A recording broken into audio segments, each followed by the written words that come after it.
Vas-y, B12. B12. En vrai, Mathieu, j'ai regardé la dernière vidéo là, de Simon et trouve pas que c'est de plus en plus de l'acteur studio de sa part. Ah oui, non, c'est vraiment bizarre, c'est presque gênant. C'est presque imblairable, je trouve, moi perso. Mais, C'est un peu poussé, tu vois, genre c'est un peu... Si vous embêtez pas ici, il y a des gens qui tournent des vidéos et qui ont besoin de silence pour se concentrer. Merci. Ah, tu fais une vidéo sur Hayden Christensen? Non, c'est pas ça. Allez, un ticket resto à celui qui trouve qui je fais. Non, je sais. Jean-Pierre Bacry. Mais non, c'est Kit Harington. Ah bah cette fois c'est simple, c'est le surfeur d'argent. Non, c'est le T-1000 dans Terminator 2. Bah, là, c'est évident. C'est Jean-Eudes. Bah, mon plombier, quoi. Enfin, Rien à voir, c'est George Abitbol. Captain Igloo. Mario Bros. Ah, peut-être William Dafoe, tu vois, cela dit. Captain Igloo. George Clooney peut-être. Bah non, Ben Affleck. Rien à voir, Val Kilmer alors. Je suis la vengeance. Robert Pattinson. Pattinson.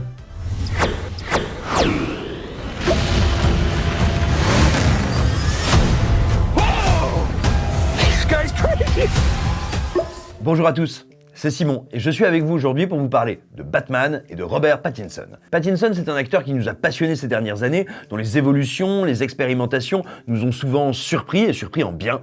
Et du coup, on avait envie de se demander, est-ce qu'il n'était pas parti pour être le meilleur Batman qu'on a jamais vu au cinéma? Pour essayer de répondre à cette question, dont on a une petite idée, on va revenir un petit peu sur la figure du Dark Knight au cinéma, quelles sont les spécificités de ce héros, et puis on va aussi voir un petit peu, en tant que comédien et puis aussi en tant que performeur physique, qu'est-ce qu'a à nous proposer Robert Pattinson et en quoi ça pourrait bien rencontrer le héros inventé dans les années 30 par Bob Kane. Batman est un héros qui a des spécificités sur lesquelles il faut absolument qu'on revienne. C'est un personnage qui est quasiment schizophrène. Ça représente un défi bien particulier pour un acteur et aussi un défi d'écriture pour un scénariste. Par exemple, si vous regardez, il y a plein de super-héros, que ce soit des Marvel, des DC Comics, quand ils ont une identité secrète, bien sûr, elle les dissimule aux yeux du monde. Néanmoins, elle sert aussi à décupler leurs qualités premières. Par exemple, Tony Stark, quand il met sa super armure et qu'il va faire péter des trucs, il change pas de caractère, il change pas de façon de s'exprimer. Au contraire, ça la décuple. Son armure est une espèce d'exhausteur de personnalité. C'est la même chose avec Peter Parker. Peter Parker, c'est pas un type méchant, horrible, cynique, affreux, et puis qui, quand il met le masque de Spider-Man, devient enjôleur, rigolo, plein d'esprit ou tout ça. Non. C'est juste que ces grandes qualités, ces grands traits de personnalité qui apparaissent plein jour, quand il a envie de tisser, tout simplement, ces traits-là de sa personnalité sont déjà présents quand il est sous l'identité Peter Parker, mais sont amoindris. Batman, c'est très différent. Batman, entre sa persona de Bruce Wayne et sa persona du Dark Knight, il y a un gouffre incroyable. Tout d'abord parce que Bruce Wayne est un être qui est quand même fait, qui a une espèce de facette, de boule à facette du mensonge. Il doit à la fois pouvoir évoluer dans les hautes sphères aristocrates ou bourgeoises de Gotham City et donc donner le change, ressembler à non pas à un post-ado traumatisé par le meurtre de ses parents, mais à un richissime playboy. C'est déjà une première strate de fabrication de son identité. Ensuite, il ne faut surtout pas que ses opinions, son caractère, ses prises de position puissent laisser deviner que la nuit il se peinturlure en noir, il se déguise en justicier masqué et il va péter des bouches. Ce serait mal vu. Après ça, Batman doit lui aussi se poser des questions de représentation. Batman doit faire peur à ses adversaires, doit les impressionner, tant pour les marquer, tant pour avoir l'ascendant sur eux quand il va les affronter, que tout simplement créer son image de chevalier noir. C'est-à-dire que entre l'apparence, on va dire, publique de Batman, son apparence nocturne, il y a littéralement un univers de différence et il est très difficile de dire qu'est-ce qui est le véritable personnage là-dedans. Où est-ce qu'il navigue? Qu'est-ce qui est le fond de son caractère et le fond de sa personnalité? Ça en fait donc un personnage beaucoup plus complexe que la plupart des super-héros et beaucoup plus complexe à interpréter parce qu'il faut être capable de tenir ces deux côtés du prisme. Cette dualité a toujours été problématique au cinéma pour le personnage. Il faut bien voir que dès l'époque de Tim Burton, jusqu'au dernier film de Schumacher, qu'est-ce qui s'est passé? On avait plutôt tendance à caster des Bruce Wayne et à se dire qu'on allait se débrouiller pour Batman. Si vous regardez par exemple Michael Keaton, il est évident qu'il n'a pas été casté en se disant « Bon, il nous faut une grosse montagne de muscles qui va casser des bras dans Gotham ». Non, c'est Tim Burton qui a casté un acteur qui lui plaisait, qui l'intéressait, en l'occurrence son comédien de Beetlejuice. Et il en va de même pour George Clooney, pour Val Kilmer,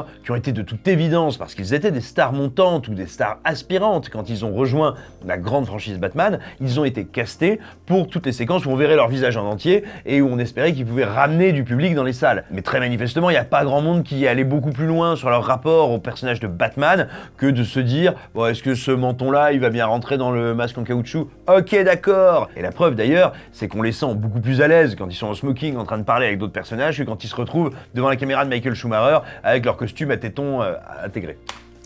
Eratom, il fallait bien sûr comprendre Joel Schumacher et non pas Michael Schumacher, le célèbre champion de ski.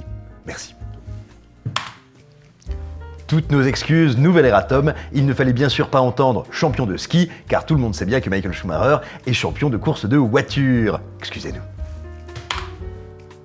Et si votre acteur n'est pas physiquement assez puissant pour incarner Batman, ou tout simplement ne vous satisfait pas pleinement sous le masque, vous allez avoir tendance à utiliser le plus possible de doublures, le plus possible de petits secrets, de petits tips, pour ne pas avoir à rester collé à ce comédien qui finalement n'est pas tout à fait un espèce de super-héros baraque qui peut péter des clavicules. Et le problème, c'est que vous allez perdre en cohérence, vous allez perdre en charisme, en magnétisme de votre personnage, et vous allez notamment énormément le simplifier et amoindrir de sa dimension duel. Cette problématique, on peut aussi choisir, on va dire, de l'épouser totalement et de la travailler pour vraiment la faire éclater à l'écran. C'est ce qu'a fait Christopher Nolan avec Christian Bale. Christian Bale, par exemple, très clairement, on voit très souvent que c'est lui qui est dans le costume de Batman, ce qui a pour conséquence de rendre encore plus mauvaises les scènes d'action, parce que Christopher Nolan à l'époque était très très mal à l'aise avec ce concept. Donc là, vous avez vraiment le pauvre Christian qui se débat dans une espèce de combinaison, on dirait un baby gros sadomaso, et qui ne peut à peu près proposer aucune scène d'action valable. Mais en revanche, là où le film est très fort, c'est qu'on met en scène la nécessité pour Bruce Wayne de se créer complètement un personnage. Vous le voyez travailler sa voix, vous le voyez la modifier, vous le voyez travailler la mise en scène, travailler comment faire pour faire peur, et du coup on accepte aussi très bien ces espèces de différences qu'il peut y avoir, de différences soit athlétiques, soit de personnalité, soit, on va dire, en gros, je vous le redis encore une fois, de magnétisme. Je pense notamment à la voix. Moi j'ai jamais tellement apprécié la voix de Batman dans les films de Nolan.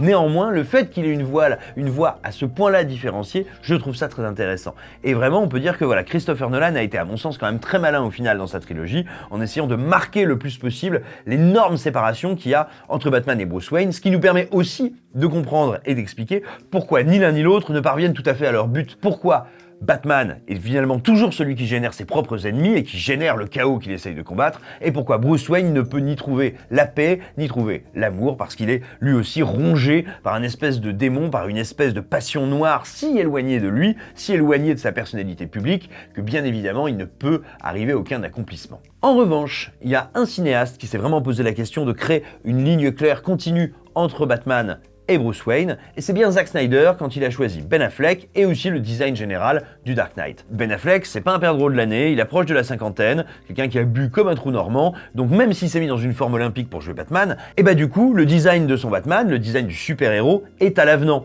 Plutôt que de faire un personnage très aérien, dont on sent qu'il doit planer, se cacher dans les ombres, il est lourd, il est terre à terre, on essaye au contraire de mettre en avant l'épaisseur du personnage, et on sent que si vous met un coup de boule, il vous rentre le nez derrière les oreilles. C'est un Batman et un Bruce Wayne qui correspond plutôt pas mal au Batman de Frank Miller. Moi, c'est pas celui que je trouve le plus intéressant, mais il est indiscutablement cohérent, et on sent qu'il y a eu une vraie réflexion de quel acteur pour faire quel Batman et quel Batman pour quel acteur. Et ça, encore une fois, moi je suis assez impressionné par la cohérence du personnage dans Batman v Superman notamment, et également dans Justice League, quand même Justice League est un des pires étrons fumants qu'on ait vu ces dernières années.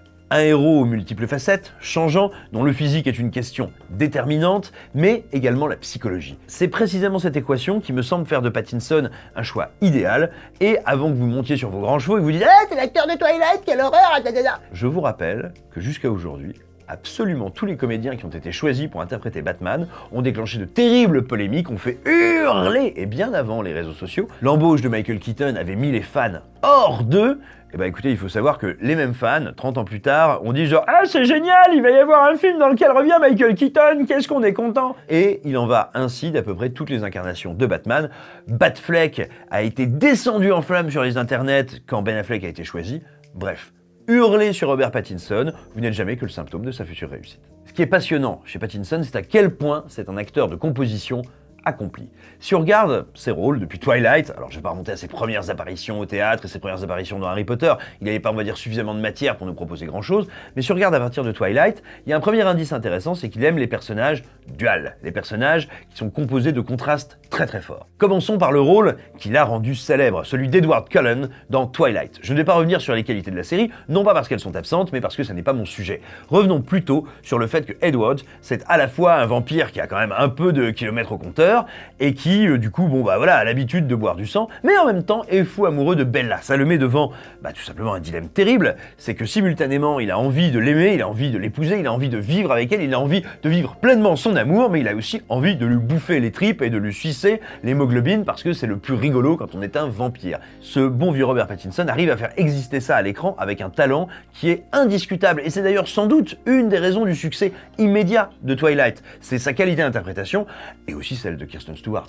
évidemment, mais c'est pas d'elle dont on parle ici. Donc très concrètement, on voit que dès le début de sa carrière, il a une capacité à embrasser des personnages aux facettes non seulement variées, mais très éloignées les unes des autres. Et c'est une équation qu'il a conservée dans une grande partie de sa carrière, et toujours dans des rôles qui ont suivi de très près Twilight. Il faut regarder par exemple le très mauvais Bellamy, c'est très mauvais, mais c'est assez intéressant de voir ce qu'il y fait. Il y compose un personnage qui est à la fois socialement un jeune homme qui s'intègre très vite et très bien dans la haute société française, un journaliste extrêmement ambitieux, et en même temps un espèce d'empereur de la fils de puterie qui ne va faire que des sales coups, qui va monter les uns contre les autres, utiliser les femmes qu'il séduit pour s'élever socialement, bref, une saleté absolue. Eh bien, il y arrive parfaitement. Alors, le scénario est pas très bien inspiré du texte de Maupassant, qui lui est un chef-d'œuvre.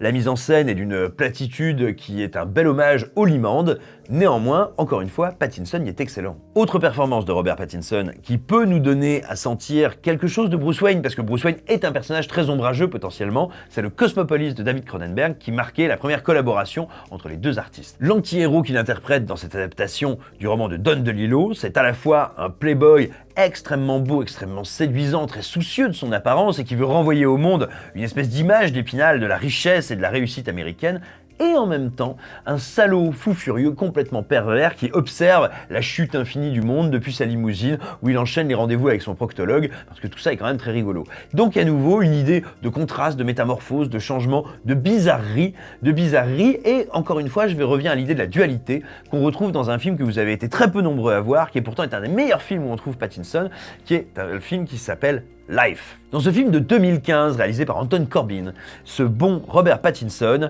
joue le photographe qui a révélé au monde James Dean à travers une série de photos qui ont été réalisées en hiver et où véritablement, ce qui est encore un jeune comédien, va devenir une icône. Ça aurait pu être un film très lumineux, très positif, très dynamique sur la montée comme ça d'un aspirant comédien, d'un aspirant artiste et de l'autre artiste à peu près de son âge qui va le révéler. Eh ben non, c'est un film qui est très complexe, très dur, très sombre, très torturé sur qu'est-ce que c'est que la vie publique, qu'est-ce que c'est que réussir, et qu'est-ce que c'est surtout que réussir quand on n'est pas forcément quelqu'un de si lumineux et si positif. Et Pattinson là-dedans arrive à jouer un personnage qui est d'une complexité et encore une fois d'une dualité absolument incroyable. Vous n'avez probablement pas vu Life, ça a été un énorme bide, je vous le recommande chaleureusement, c'est un des meilleurs films avec Robert Pattinson et un de ceux dans lequel il fait une de ses performances les plus incroyables. Donc à mon avis, si vous n'avez pas encore découvert, c'est le genre de long métrage qui peut tout à fait abattre vos défiances. Et puis il y a une autre catégorie de films avec Robert Pattinson dans lequel il me semble, il démontre combien il peut faire un Batman et un Bruce Wayne passionnant, ce sont les films où il joue des personnages plus positifs. N'oublions pas que Bruce Wayne est aussi un playboy milliardaire qui sait donner de lui une bonne image, qui sait plaire et séduire dans les plus hautes sphères de la société de Gotham.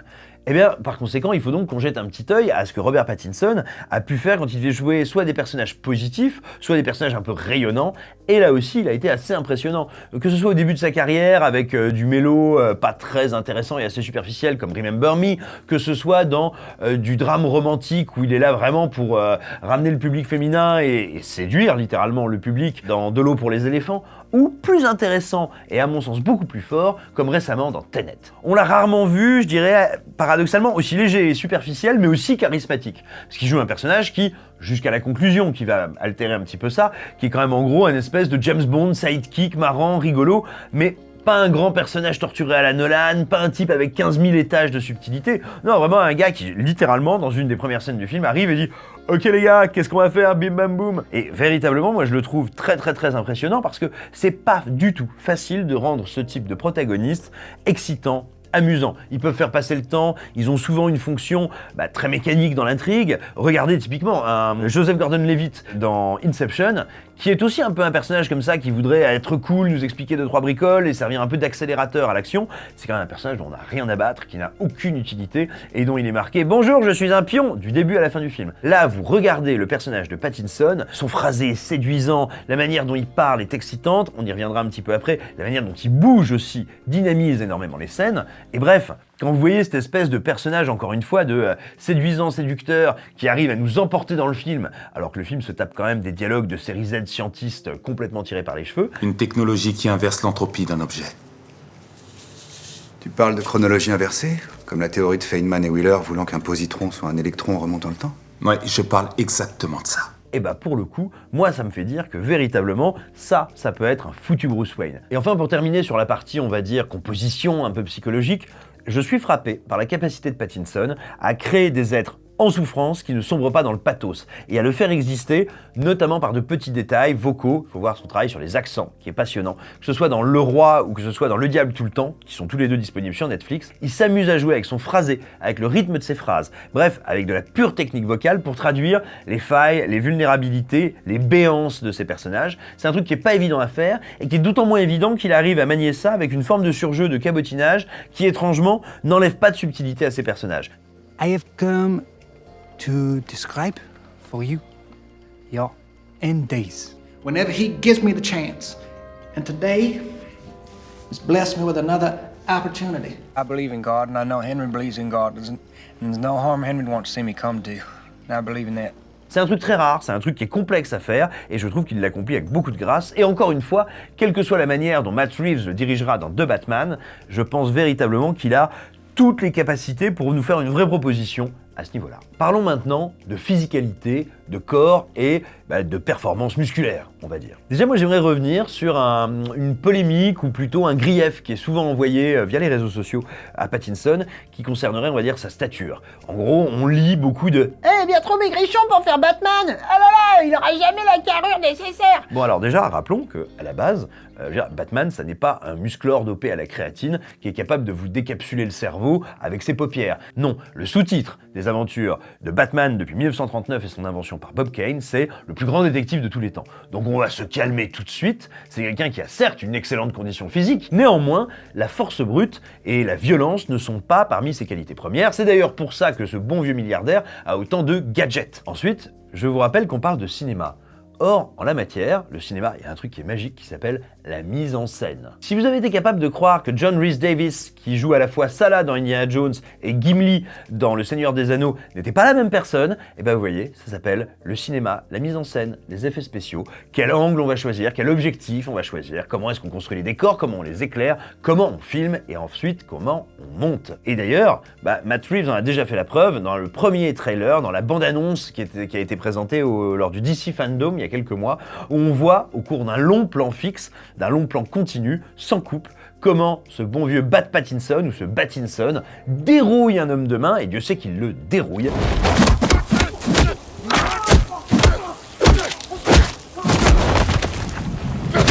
Et à nouveau, ce qu'on peut réaliser, c'est qu'il est question de lumière, de composition du plan, de bruitage, bref, de mise en scène et de montage pour nous donner à voir la puissance de Batman. Il faut ensuite voir que, justement, ces questionnements sur ses capacités physiques sont nés à la suite de propos qui ont été extraits d'une interview qu'il a donnée à JQ et qui ont été largement détournés, largement transformés pour créer un peu de polémique et de buzz sur les réseaux sociaux, alors que ces propos étaient, à mon sens, d'une simplicité évidente. Il expliquait à JQ qu'il ne comptait pas se transformer en espèce d'énorme montagne de muscles à la Christian Bale, tout simplement parce que dans les années 60, 70, 80, on avait vu beaucoup de héros d'aventure et d'action qui n'étaient pas sculptés à la perfection, monstrueusement baraques, et qui étaient néanmoins des personnages tout à fait puissants, virils, et auxquels on croyait parfaitement. Et ça, c'est vrai de James Dean, c'est vrai de Robert Redford, c'est vrai, mais je veux dire, de l'essentiel des héros de divertissement du cinéma américain de l'époque. Il a dit, voilà, essayez de coller absolument à une forme ultra uniforme et ultra précise de masculinité et de virilité, c'est finalement assez problématique. Ça fait perdre beaucoup de richesse à toutes ces questions-là,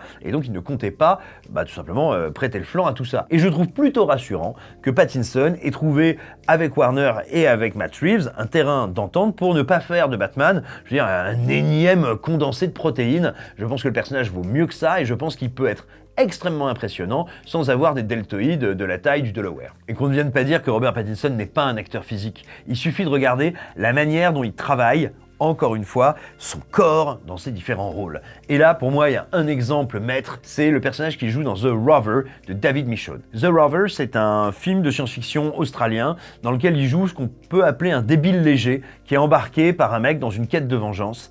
Et là, il se passe un truc incroyable parce que il joue un protagoniste qui est, on pourrait dire, l'allégorie, l'équivalent à l'écran d'un clébard un peu paumé, quoi. Ce chien vagabond que vous allez prendre sous votre aile, qui vous agace, qui grignote la moitié de votre tambouille, mais bon, vous ne pouvez pas vous résoudre à abandonner. Et la manière qu'il a de jouer sur comment il se met dans le plan, la place que prend son corps, ce qu'il fait de sa physionomie, et donc littéralement l'énergie qui dégage à l'intérieur du cadre, c'est quelque chose qui est rarissime. Je veux dire, même dans son visage, alors on pourrait se dire, si vous regardez un petit extrait, vous allez peut-être avoir l'impression qu'il surjoue. Quand vous allez voir le film en entier, vous allez voir qu'il y a une cohérence dans sa composition qui est démentielle. Je veux dire, jusque dans la manière dont ses yeux clignent, dont sa mâchoire bouge, on a l'impression qu'il est prognate dans le film. C'est très très très impressionnant. Et donc voilà, moi je vous recommande The Rover, ça devrait vous rassurer un peu sur le fait que Pattinson soit un artiste engagé physiquement, qui travaille véritablement son anatomie pour la faire rentrer dans un projet de film, mais en réalité, à bien y regarder, c'est le cas de beaucoup des longs-métrages auxquels il a participé. Vraiment,